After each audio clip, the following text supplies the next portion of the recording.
debate on Medicaid expansion in Missouri, which will be on the August 4th ballot. I'm Barbara Hoppy, a League of Women Voters board member and moderator for this evening's Medicaid expansion debate. Before I begin, I wanted to say thank you to Sharon Schneeberger, a league board member, for her work in setting up and monitoring this Zoom program.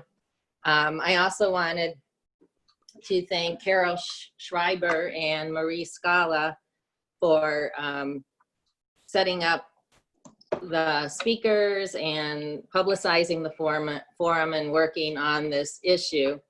And I also want to mention that this is being recorded, and so you will be able to look at it again or share it with friends on the League of Women Voters website or on the League of Women Voters Columbia-Boone County Facebook page. That's LWVCBC. Finally, I wanted to mention a few important dates for the August 4th ballot, where you will be voting on Medicaid expansion as well as other issues. The final date to register is tomorrow, Wednesday, July 8th. Absentee voting began 6 weeks before the election. Final date to request a mail-in absentee ballot is July 22nd by 5 p.m. All mail-in absentee ballots must be in by August 4th, but if you want to vote in person absentee, you must do that by August 3rd. It ends on August 3rd. And you can go to the Boone County Clerk's Office, showmeboone.gov online to get more information on the details. So I wanted to explain a little bit about the forum procedure today. Marie Scala, who is also a League of Women Voter Board member, will introduce both of our speakers for Medicaid expansion and against Medicaid expansion. They will each have 10 minutes to give their opening statement, explanation, support or opposition for the constitutional amendment for Medicaid expansion, which again will be on the August 4th ballot. After opening statements, I will ask each speaker several questions that have been prepared by the League of Women Voters. I will alternate asking questions, first to one speaker and then to the next, so they will alternate answering for the first time and keep it sort of equitable. Each speaker will have up to 2 minutes to answer the question. We have a little cards which we normally use at the library for 1 minute left, 10 seconds left, and then stop, so we can get a lot of questions in, hopefully. We have a chat feature on Zoom, so we invite the viewers to send in their questions, and I will try to get it to as many questions as I can during this forum. And with that, I would like to introduce Marie Scala, who will introduce our speakers for tonight. Hi everyone, it's my pleasure to first introduce Dina Salm. Dina is originally from Greer, South Carolina, and she earned her bachelor's in psychology from NYU in New York. After graduating, she joined the Peace Corps and spent 2 years teaching English in Northwest China. When Dina returned to the US, she went to graduate school here at the University of Missouri Columbia to obtain 2 master's degrees in social work and public health. Dina has worked as a healthcare organizer for Missouri Rural Crisis Center since 2016, where her work is focused on the intersection of mental, physical, and environmental health and social and economic justice. Dina wakes up in the morning to cat snuggles and a fire in her belly to increase access to health care for all Missourians. And our second speaker will be Steve Spellman. He is a local amateur political observer and commentator who hosts the Mid-Missouri Freedom Forum each Tuesday evening on Community Radio 89.5 FM KOPN and writes a bi-weekly newspaper column in the Columbia Missourian. Steve is a Boone County native. He works as a financial services professional and is a graduate of Hickman High School and the University of Missouri-Columbia. A personal health enthusiast, Steve is a year-round bicycle commuter. He and his family live near Twin Lakes, where he volunteers for the Columbia Parks Department's Adopt a Trail program, maintaining a quarter mile of the MKT trail, clearing bush honeysuckle and low-hanging limbs for trail users. So thank you both for being with us this evening. Thank you. Well, with that, I would like Dina Salm to give her 10-minute presentation on why you should vote for Medicaid expansion. Perfect. Thank you so much. I'm going to share my screen here with folks. I've got some slides just because I am a visual person. And so bear with me because this is how my brain works and I thought it might be helpful. Get this going. So as she said, I'm Dina. I'm with the Missouri Rural Crisis Center. We are a statewide farm and rural organization that has been working for the Affordable Care Act since before it passed, and then as part of that Medicaid expansion since then. So going on 12 years of the Medicaid expansion fight here now. I really quickly, when we talk about this ballot initiative, the big ticket things it will do, the things to drive home and take away is, of course, it's going to improve both health and access to care through that expanded coverage. It's going to hit hundreds of thousands of Missourians. It will also then protect our rural hospitals and that rural infrastructure and our healthcare infrastructure throughout the state. Bring back $1 billion in our tax revenue. It's going to help grow our economy as well by adding jobs. So in a time of pandemic, when we're seeing job loss, that one seems to hit especially home for folks. I also wanted to touch really quickly, I think we can't really understand what we're expanding if people aren't more clear of what's going on and why it's kind of a problem. So in Missouri, we have a Medicaid gap right now. And that is where we have folks who make too much money to qualify for Medicaid. It's important that we realize Medicaid has really, really low eligibility here. Parents with custodial children have to make within 19% of the federal poverty line. So for a family of two, that's less than $3,000 a year. If you don't have children, it doesn't matter what you make, you're not eligible. So we have a coverage gap of folks either that are making too much in one of our covered categories, which is seniors, people with disabilities, pregnant women, children, or those custodial parents, and they aren't making enough to get those marketplace subsidies that are part of the ACA. So those don't kick in until 100% of the federal poverty line. We've got about 230,000 people who are living in that can't get coverage either way position right now. So that's who the expanded coverage reaches quickly. Slide. When we look at where our uninsured folks are, they're all throughout the state. But I think it's really important. I wanted to show this graph and then just the next one when we look at where our impact of loss of coverage has been is very stark because, we're seeing currently we have about 600,000 Missourians across the state that are uninsured. Not all of them fall within the income range where they would be covered by Medicaid expansion. But when we look at places like Scotland County up in the north, they have a 36 or 37% uninsured rate that falls into the bracket, and over 9% of those people would be covered by expansion. Down in McDonald County in the far southwest, we see that over 10% of their, so like 1 in 10 people that are uninsured right now in that county would be covered by expansion. But I wanted to contrast this graph just with where we look since 2014, where we have lost hospitals throughout the state. This is one of the really big drivers for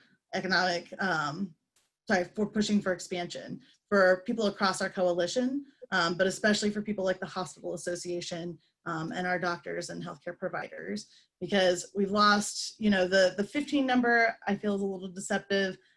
because that counts things like some behavioral health clinics. But the 10 rural hospitals is very, very real. And if you look at where those are throughout the state and down the boot heel, those are areas that not only have great health disparities and maternal health issues, that is also where we know we have huge pockets of uninsured people, and that's driving these hospital closures.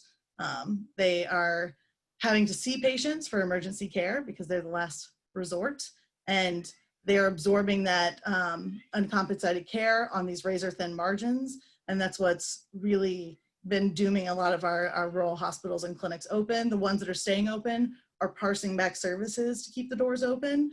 So for example, in Audrain County, Mexico, they no longer offer OBG services, OBGYN. So they're driving to Colombia to have their babies.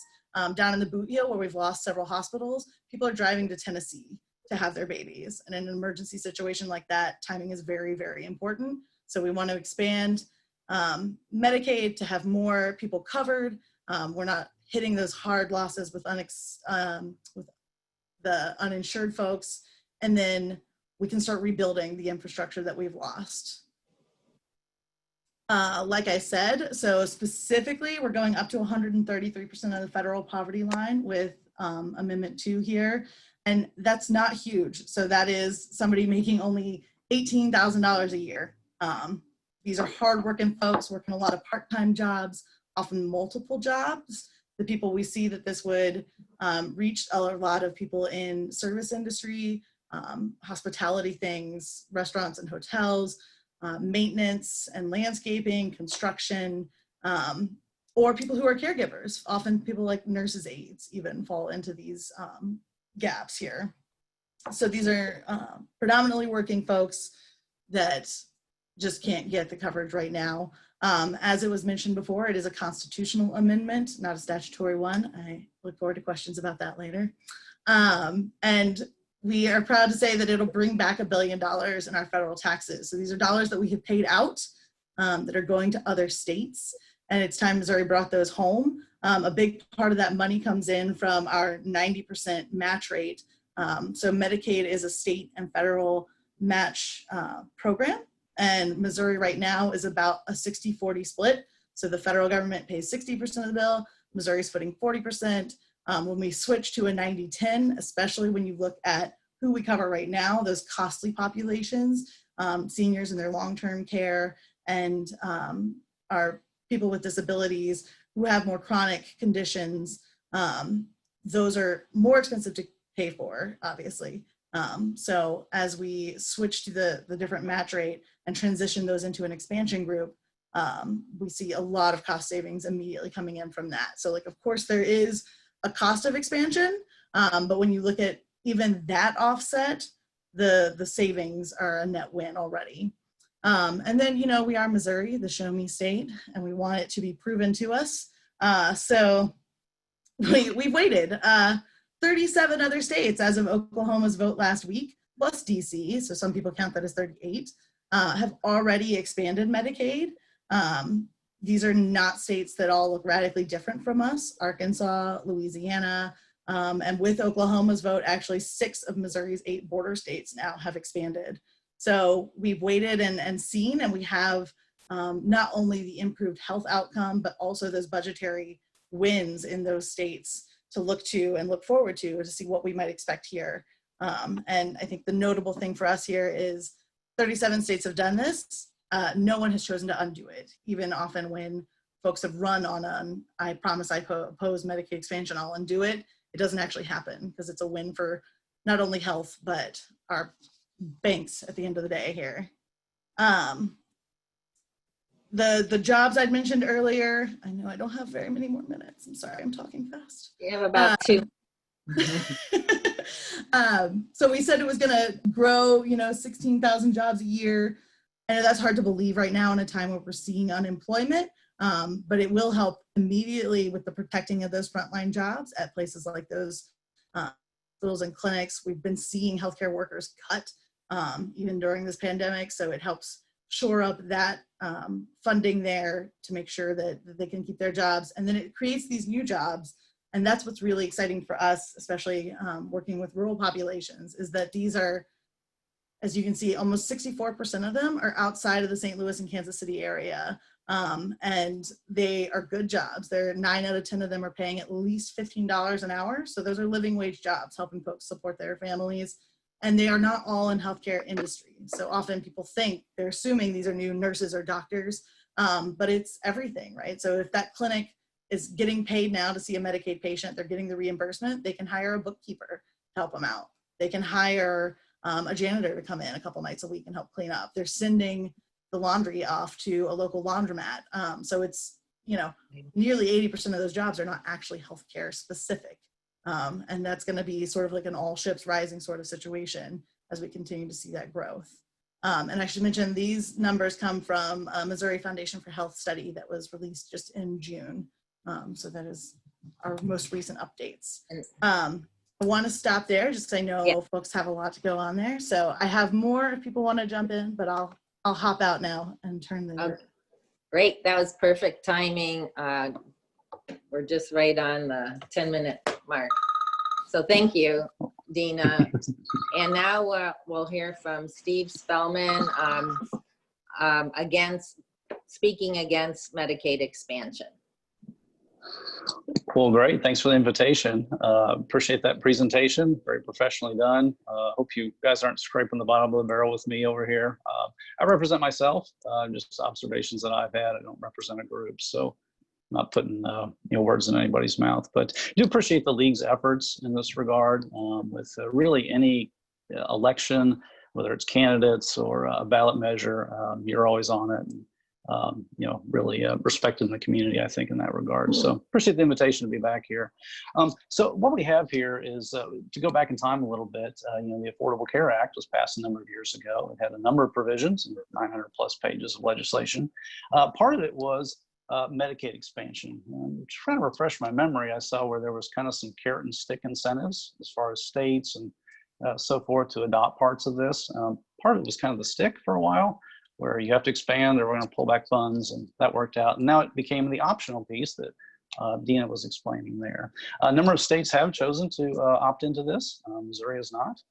Just to be frank, again, speaking as myself, try to educate based on my perspective. Really the political winds in Jefferson City weren't keen on doing this. Had something to do with the Affordable Care Act, so it wasn't going to happen maybe in the full effect, frankly. There was an idea, however, to couple expansion with reform ideas. And I think that was maybe one of the more fruitful things that probably wasn't going to happen either. So here we are, kind of end around the legislative process to put it out to voters. And it is a constitutional amendment, as was mentioned before. But I think it really, I don't have a lot of numbers and percentage of poverty rates and income and this sort of thing. I'll leave that to Dina there. But I just want to speak a little more conceptually. And really 3 questions to ask folks that might be thinking about this, and maybe the few people that are undecided maybe. One, is this the direction we want to go with healthcare in our state? 2, is the financial backing from the federal government, is that secure and solid longer term than we assume that it might be? And also, is this measure really the way that we want to legislate in our state?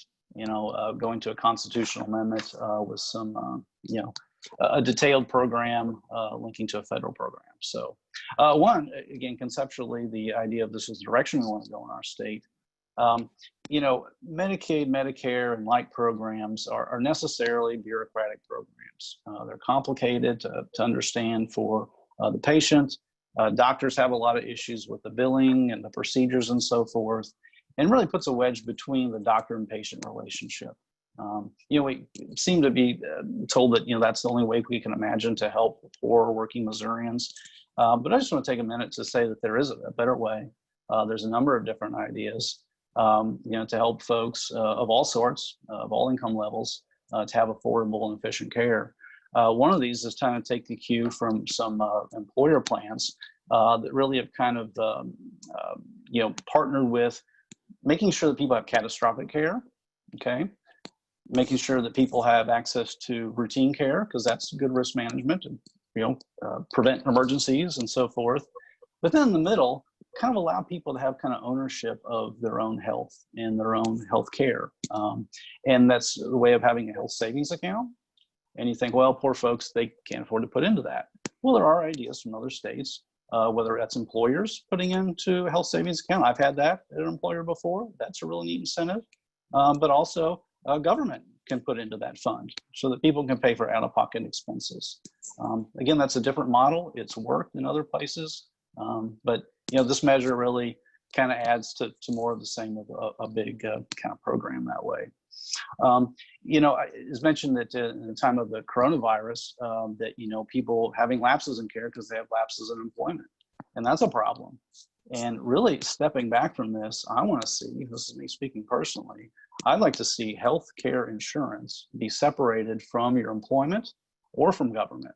I don't think you should be able to have to depend on your boss or politicians to make sure that you have affordable care. There are ways of going about that. The second piece, is the financial piece. This is said that we're, basically just claiming back free money. This is taxes that we pay to the feds, and by not claiming it, we're losing out. The federal government isn't always the most consistent partner. Political winds change, programs change, and so forth. So the 90% reimbursement rate, I understand, is not necessarily guaranteed. And just to read from the measure on the ballot, I got this from Secretary of State's office there. It's talking about the fiscal note, or whatever you call on this. It says there's an unknown annual fiscal impact by 2026, so say 5 years into this, ranging from increased costs of at least $200 million to savings of $1 billion. So the $1 billion savings is maybe on the optimistic end. That's what you want to put forward, but this says that there's uncertainty in that regard. Also, just kind of conceptually, to say that this is money that we paid to the federal government and we're getting back.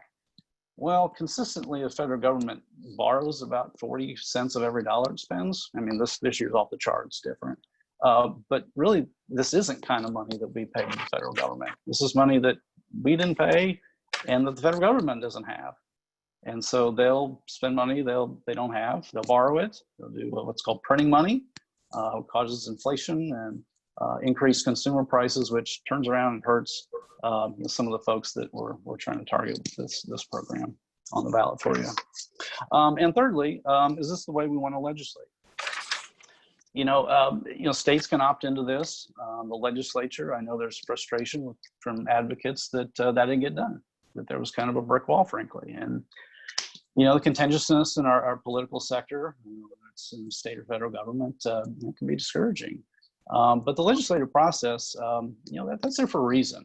And there is good reasons to go through that process. If we want to opt in this way, if we want to couple it with reform ideas, some of these committees we can get, skeptical politicians and so forth, but they're subject matter experts and they can tweak things and they can apply amendments to this sort of thing. You get something that's more reasonable and so forth.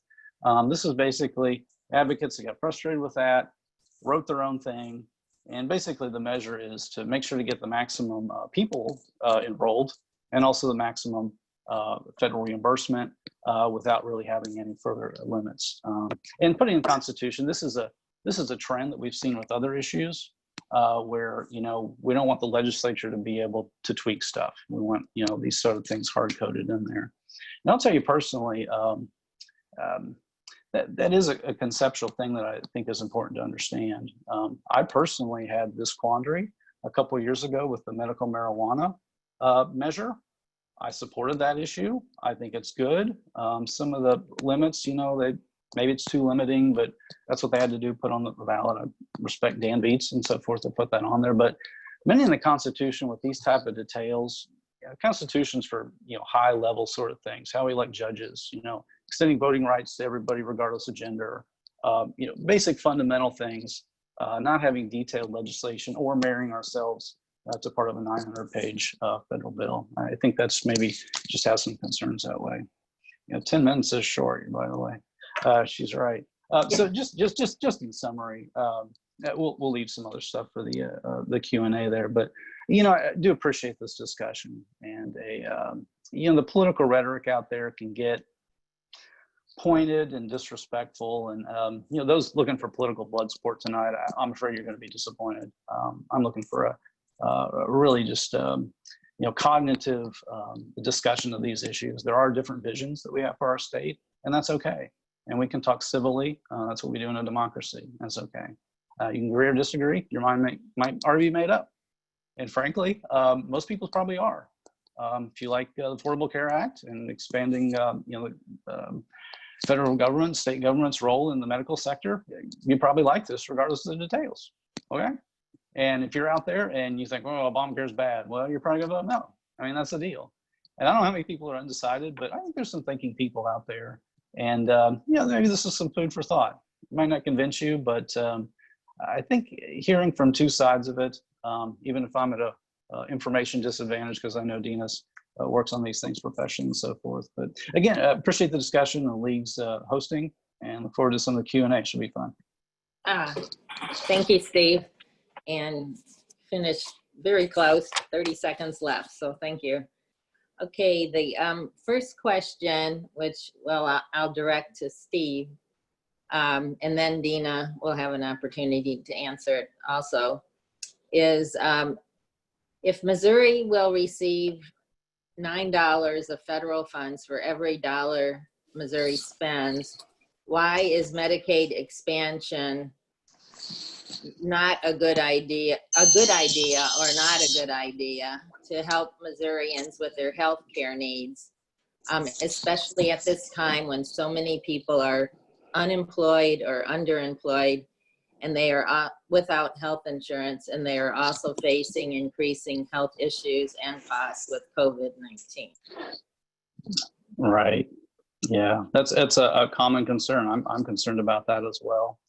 Again, kind of going back to, can we have a vision of a healthcare system in this country that doesn't have to depend on the political process to cover you or not cover you? You don't have to depend on an employer that, you have to have full-time employment and you qualify for these sort of things. But, back to the 90% reimbursement rate, I'll reiterate that does sound good. That sounds like free money. But it is a commitment. It was said that previously that states that have expanded haven't scaled back, and the risk really being, and I think this is tangible. I don't think it's pie in the sky. That the program changes or the funding shifts, and it's not 90% in the future, and we've got people depending on this, and the rug kind of goes out from under them. I think it's a risk to take this on. We do have other ways of having healthcare delivered in this country, and for rural areas and low-income folks as well. Okay, thank you. And Dina, do you want me to repeat the question, or you pretty much got it? I think I pretty much got it. I was debating in my head if I wanted to show a graph about the way these budgets are working and what the changes look like, but I can keep it short and sweet. I think, there is no downside, I think, in our opinion, to giving people that care. And we see the budget win. Right now when we talk about the costs of the state, when you look at overall costs versus what's coming out of general revenue right now, Missouri is paying about 17% of the Medicaid budget out of general revenue, which is, the things you think of like income and sales tax. Under expansion, when we talk about that 90-10 match, the one thing I just really wanted to highlight there is that 10% is never all coming out of general revenue. Only about 6% of that will come out of general revenue, because when you look at the other things, they're earmarked funds that are like the provider taxes on nursing homes and pharmacy and the actual, hospitals and doctors and other healthcare providers. So, the hit on the state is actually not the boogeyman that it sometimes gets made out to be.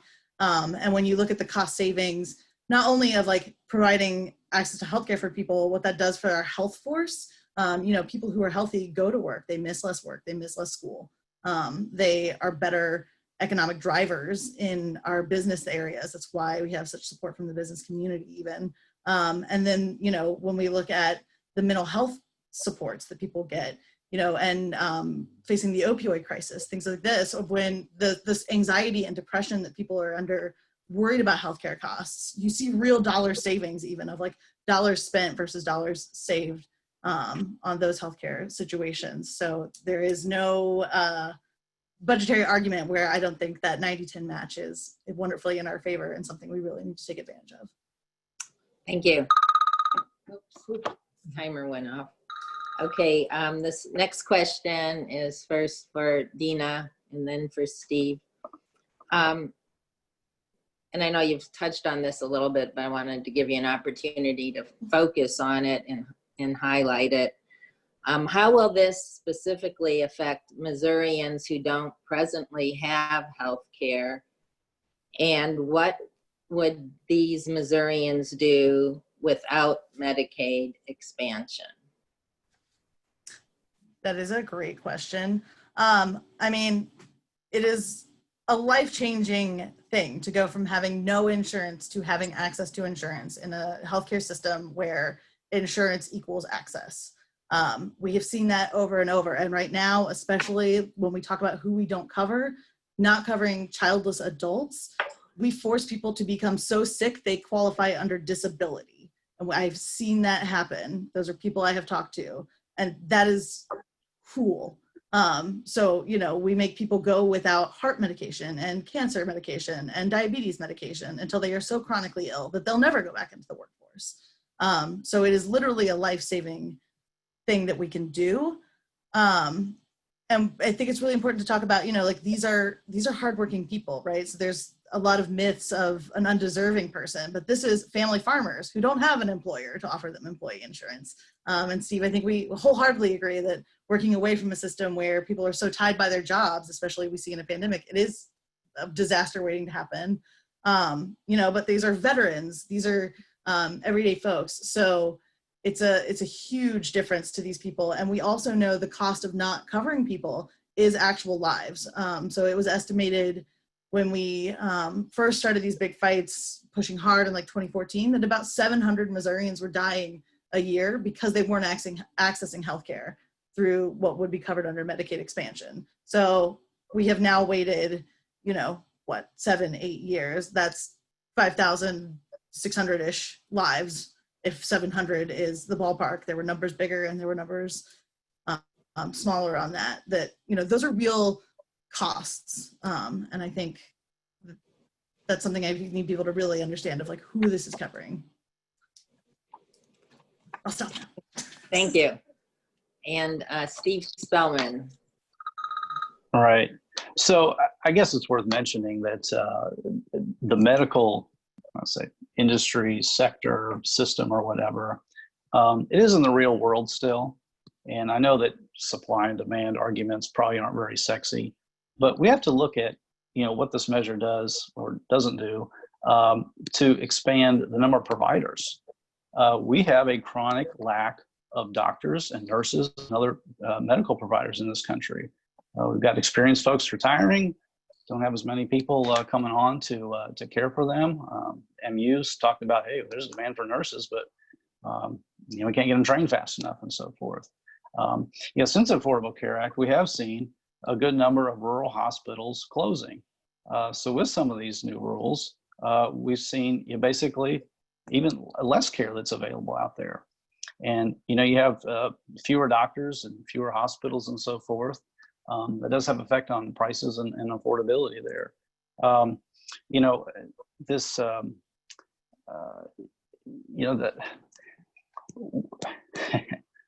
So again, we need more of a response of, people have responsibility for their health care.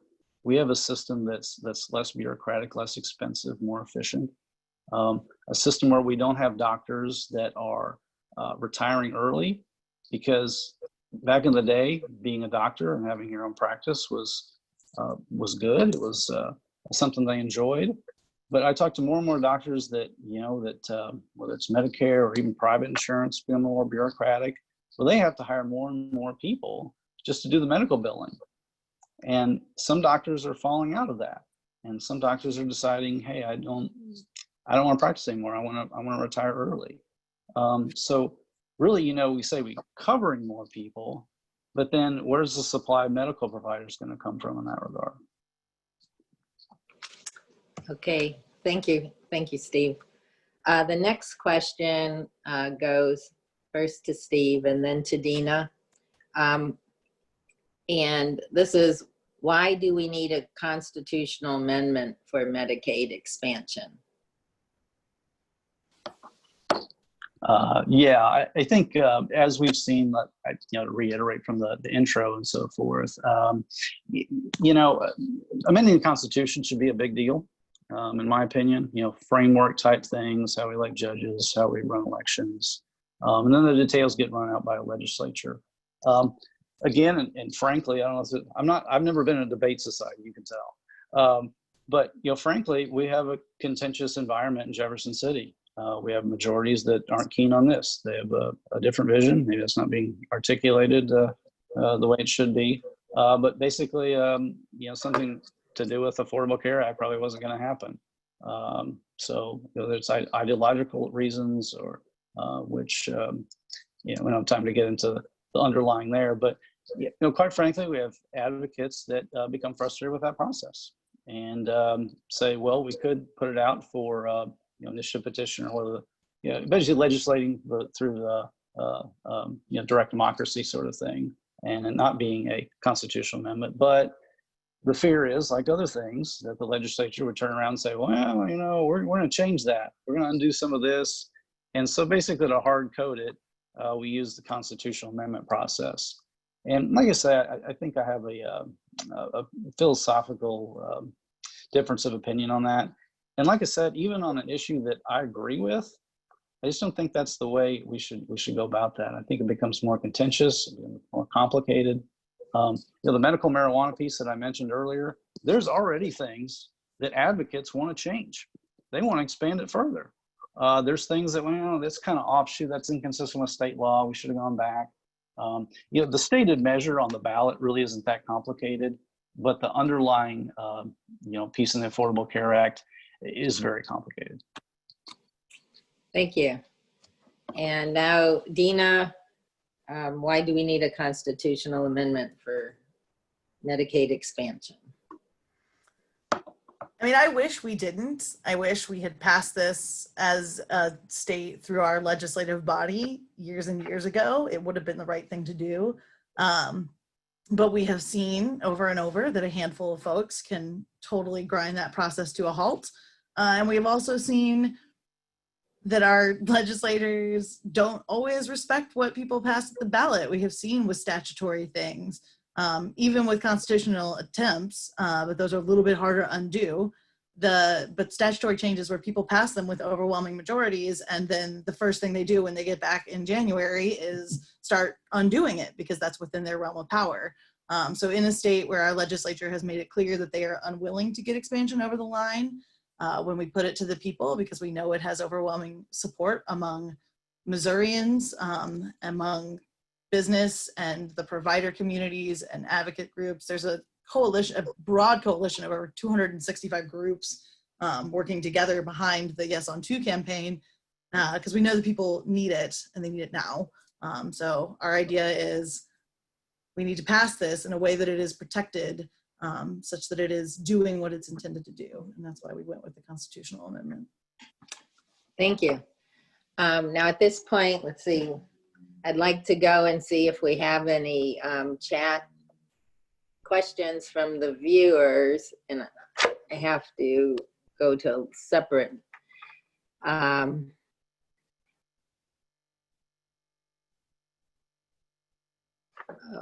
Looks like we don't have any questions at this time.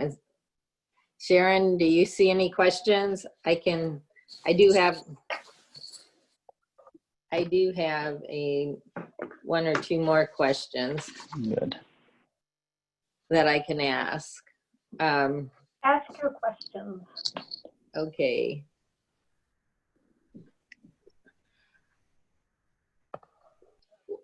What are the, if you could each speak, and then we'll start this time with Dina and go to Steve. A little bit more on the the various costs and benefits, financial or social and health-wise, to individuals and families with and without Medicaid expansion. So the costs, the benefits, the downsides to individuals, families, with and without Medicaid expansion. If there's anything more you want to say in that regard. I mean, I think the benefit for families who gain access through Medicaid is that it's pretty good insurance. It covers not only, you know, your care, but it covers things like dental and vision and pharmacy and transportation. Often with our disability community, it's covering things like durable medical equipment and in-home services. So broadening the reach of who has access to that, and looking at, you know, families where someone who's a full-time care provider, the relief that can give and the opportunities it opens up. I think the opportunities of having healthier people, of having healthy parents who are going to be able to be more present and better, you know, there with your children. You can't have only children covered, which is what we have in a lot of cases, and not the adults, and hope that that is a magically healthy family and we fixed something. That, you know, like just the relief of having health insurance and knowing you can access that system and getting preventative care has this huge ripple effect. You know, and it's a community-wide thing too, right? So if people think that, you know, like, oh, I have insurance, this is not my problem. You know, when we look at those places that have closed their hospitals, which again, I would point to the uncompensated care being a huge driver to that, not the Affordable Care in and of the Affordable Care Act in and of itself. You know, it's the changes that were made and then the things that we didn't follow through on as it was written. You know, but when a hospital closes, you lose the provider, but you lose a huge employer in that community. You lose that tax base that's impacting schools. It's rippling out into all these other areas. And when we look at the money that we would gain from the expansion that we bring in, that is freeing up money to go to education, to go to transportation. It's a false dichotomy that you have to choose. So it's a net win-win for people who would be directly touched by it and their neighbors who may not feel like they are. Thank you. And Steve, if you could speak on the costs and benefits as you see them to Medicaid expansion. Yeah, I think we've talked about some. Yeah, I think we talked about some of the numbers. What catches my ear is the effect on society. You know, some of these programs, Medicaid, Medicare, a lot of it kind of came out of the 1960s with the Great Society programs. You know, so we're going to care for people in this regard. We're going to have the federal government take on these new roles and got these systems and so forth. And, you know, that seems like it can work for a social safety net. If we've got a relatively, you know, healthy economy, the economy that's working for most people, or we've got an economy that's eternally expanding and so forth, so we got confidence in that. And we have a relatively healthy population. So there's few poor people and few sick people. And we've got the wealth to put into that. And okay, you know, that those numbers can fairly work. But, you know, really look at the public health condition at large. Now, the pandemic, you know, is a special thing. But, you know, look at large what we've got. It has been in recent decades, the biggies are things like, you know, heart disease, have a heart attack or things like that. Or cancer, which is a, you know, scary proposition. It's very, you know, expensive and you know, life-threatening.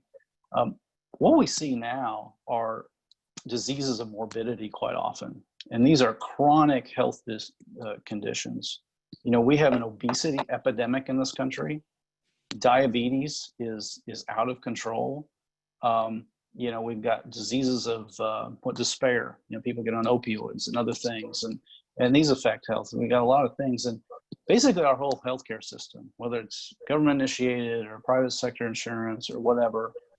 You know, we don't exactly have a healthcare system. We've got a sick care system. We're chasing this sickness and that sickness, and not really getting to core, you know, health of people. And so, you know, thinking back to, does this change health habits and the core of people's being able to be healthy and not needing as much care? Thank you. It Thank looks like we have a few questions that have come in. So let me see. I'll move over here. It's blocking my screen. Some doctors have refused to take Medicaid patients because of the low payments and the problem of billing. What are the prospects for more doctors to be willing to care for Medicaid patients with Medicaid expansion? And that would go to Steve first and then Dina. I see that. Dina probably has more data on this, but so I'm sorry, the question being the doctor reimbursement and how this would help in that regard. Right. Yeah. Yeah. I don't know the particulars of the back end, like the percentage of the percentage of coverage and the percent that the federal government pays the state government to run the program. I know that's what we discussed. What I don't know, I've heard some studies, but I don't have bibliography to back that up with my information, is that at large, Medicare and Medicaid have different reimbursement schedules. I don't know how this changes that, but the Medicaid and Medicare and Medicaid have less reimbursement. And so we have seen doctors say, you know what, if I'm not getting reimbursed for the care and the expense that to care for folks, some doctors say, well, you know, can I afford to do that? And they're maybe not supposed to, but maybe they're favoring private insurance or private pay type patients. So again, it's kind of, you know, we got free money to, you know, pay for people's care, but we've got price fixing in the background. And we think that that would drive down costs, but what it does is push doctors and medical providers and helps hospitals go broke. And so that's what we've seen. You know, I'm not sure, I will say, how this changes that in that regard, as far as the rate of reimbursement and how it makes it, you know, doctors and medical offices can have a better chance of breaking even and be able to expand in other markets that they've contracted from, like Audrain County, like rural Missouri and so forth, and concentrated in large urban centers where there is the money. And they actually can, you know, charge what insurance provider or what an individual might be able to pay. Thank you. Thank you. Dina, could you speak to that question? I mean, I certainly would not speak on behalf of doctors and nurses. I was just frankly flipping. I'm glad Steve had to go first on this one to find, I believe it is from a Washington University study that was about the effects of Medicaid expansion on coverage, access, outcomes, and costs, the implications for Missouri. But it might have been my Urban Institute study. So I'm sorry, I was looking for that reference. Because there's always raised concerns, right? That expansion would put a strain on primary care providers, especially. But we have studies that are reporting that, you know, in expansion states, and part of that is tied to the job creation, that provider availability has actually increased, and or providers who do accept Medicaid have been able to expand their capacity. So within house, so maybe it's not like a whole new facility, but the places that are taking Medicaid are able to bring on and expand their staff to meet the growing population. But we have seen also that, you know, as that's working and as these things are being reimbursed at different rates and a little bit more favorable rates, people are more willing to begin participating in Medicaid to increase access to care across their states. And, you know, it's depends on the population entirely, right? So like there are certain specialists or primary care doctors maybe are the ones we're thinking of that may not take Medicaid as enthusiastically, but when you look at something like a rehab facility, if you walk up and say, I've got Medicaid, it's like the golden ticket, right? Like they're thrilled because Medicaid's going to pay really well and take care of all those services. So we have seen, you know, that is a flag and a concern, definitely. But we're just not seeing in the states that have expanded that it has been a realistic concern as it played out. Thank you. I'm going to go to another question from a viewer.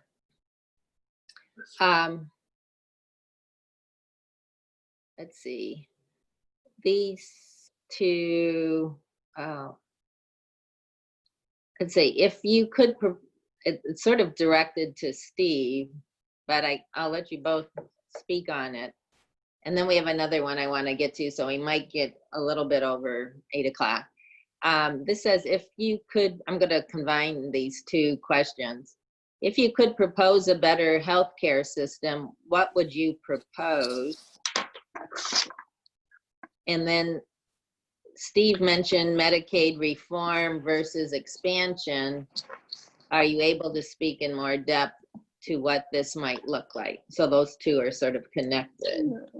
So it says it's directed to me. I don't know, Dina, I'd be glad to swap and you can do the other if you want. It's up to you.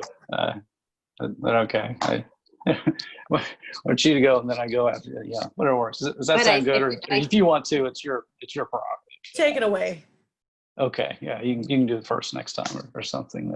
So a better system, yeah. I was mentioning earlier that, you know, where people kind of have ownership of their health and their health care. You know, instead of depending on employer and having the stress of being between jobs. I had a situation, long story short, where I had a child that wasn't under care or some paperwork or something, and that was a scary thing.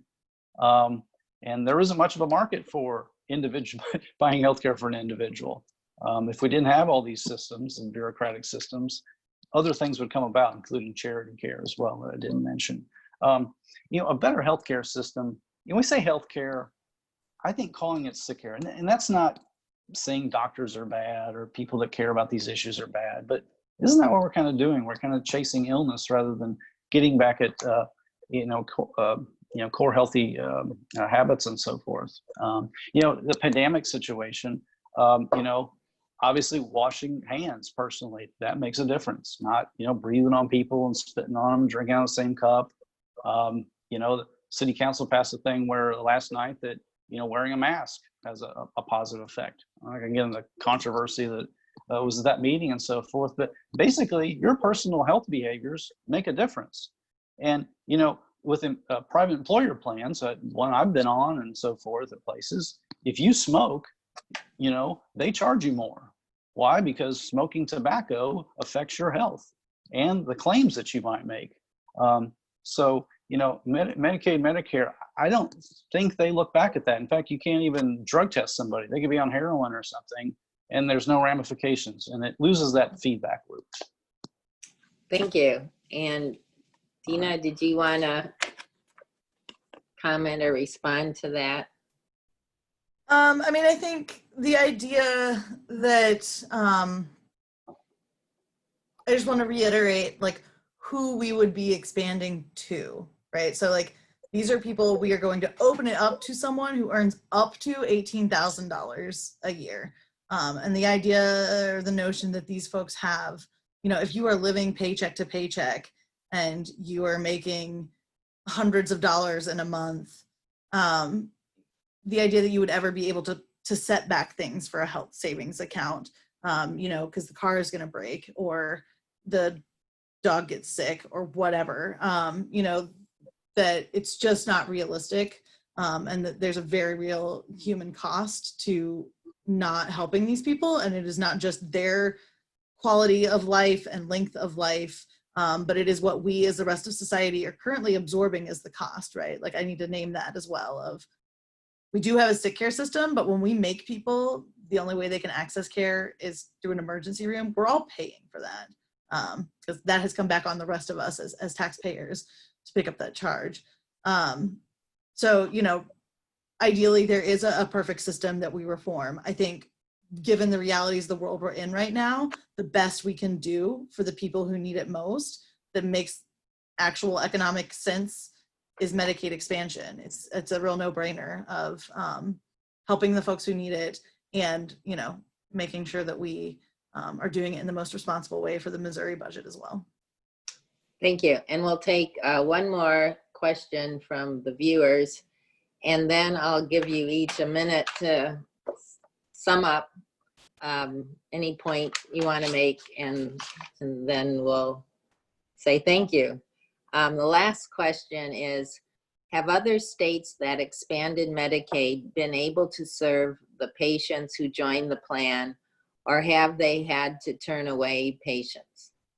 So that relates to an earlier question. And so we will go first with Dina. All right. I mean, we have not seen that be a problem. I was just going to pull some of our numbers. So what we're seeing is great success, and that is in health outcomes for individuals and for the state budgets. So, you know, it's hard for me to imagine that, you know, Arkansas saw in, they're expecting that through 2021, next year, they're going to see a net savings of $444 million coming from when they expanded 2018 to 2021 into their state. And, you know, it's hard for me to imagine they're raking in savings and showing better health outcomes and just turning people away at the door. We have seen these systems expanding to be able to absorb those folks. And the thing about Medicaid is, you know, folks are on it when they need that safety net to catch them, and then they are off of it, right? It's not always a forever situation. So people are able to have that safety net, get back on their feet, and they are off of it. And we see people staying much healthier as an overall population that way, being able to access care and not have that worry of, I won't go to the doctor because I'm afraid of the medical bill. That is, you know, overall like improving everyone's health. And then again, yes, we have just not seen or heard from other states that the lines are there and the doctors can't take them. Thank you. And Steve. Yeah, appreciate that. There's a lot of statistics out there, and we have seen states that expand, and you know, those haven't pulled back. They haven't repealed it. And whether there's examples of people just being turned away, you know, I haven't heard that either. But you know, eventually the expansion here, I've heard some states, and again, I don't have bibliography here or anything, but I've heard some folks that some states have expanded and they have a lot more enrollees. And so some people might say that's good. Sometimes it's shifted from other programs. So maybe from that 60% reimbursement rate to the 90. So, you know, that's one way. Also, there's states that have seen, I've heard that, you know, they had coverage otherwise. And this became more advantageous to get on this. You know, it's free, essentially. We see this over the years with large companies. I won't name any names of companies, but some say, oh, well, Medicaid's available for my workers, so maybe I don't have to offer as much health insurance, and that saves me. You know, we see hospital associations. This was kind of a shock to some business people. Hospital association, why is that? Well, they've got a weird deal where they're not getting reimbursed for emergency care and so forth, as was mentioned before. So they at least get paid. So they're being pragmatic in this regard. But, you know, the numbers about, you know, what it costs, how many people are covered, it depends upon a lot of assumptions. I looked at the Washington University study or some references to it, and you know, it based upon your assumptions of how many people this helps, what the long-term cost is, and we talk about, you know, rationing. We're not turning people away, but there are places where, you know, eventually it becomes a larger piece of a budget, whether it's federal, whether it's state, or whatever, and they say, well, we got to put caps on these things, and limits care. My uncle lives in Nebraska. He's gets care from the VA. He's a injured veteran and so forth. And he's seen examples of rationing. He's seen where he got turned away for a knee repair because he was too young and things like this. So it happens. Thanks for your time. Thank you. Okay, then if you each want to do a little summary for a minute, and we'll start with you, Steve, because we began with Dina. All right, very well. Again, appreciate the time and the discussion and the invite. Hope this was worthwhile and so forth. Again, you know, what we've got is a constitutional amendment going out to voters in this August. It's not just legislation that we can tweak and change as time goes on, but it's hard code our Constitution that points to a piece of federal legislation. It's promised to be free money. I would say it's not necessarily. The government is going to borrow this money to pay this. It's not guaranteed that the 90% reimbursement rate that sounds good, you know, will continue forever. Again, the fiscal note and in the from the Secretary of State says there's a wide range. Could save us $1 billion in 5 years or so. Could cost us extra $200 million. That features a lot of uncertainty. And I think conceptually, is this the best way to go for healthcare in our state and in our country? There's assumption that, well, people can't afford care, it's expensive. So we've got to have government step in and cover more people. And that's probably, might be the destiny of our country, really. But I think there's a better way, as we've kind of talked about this evening. Thanks. Thank you. And Dina, we want to say a few words to sum up your position on supporting it. Sure. I want to echo Steve. I've appreciated tonight, and thank you so much to the league for having me. I think, just to those last couple of points, Medicare and Medicaid, they've been around, they're turning 55 this year. The federal government has not once walked back on a promise. We've seen administrations change and radically different viewpoints being in charge, and that holds true. So we have no reason to believe that, no precedent to believe the rug is about to be pulled out from underneath that. It's too important to our society at this point. But I think, just remembering that it's about at the core, getting access to the people who deserve it.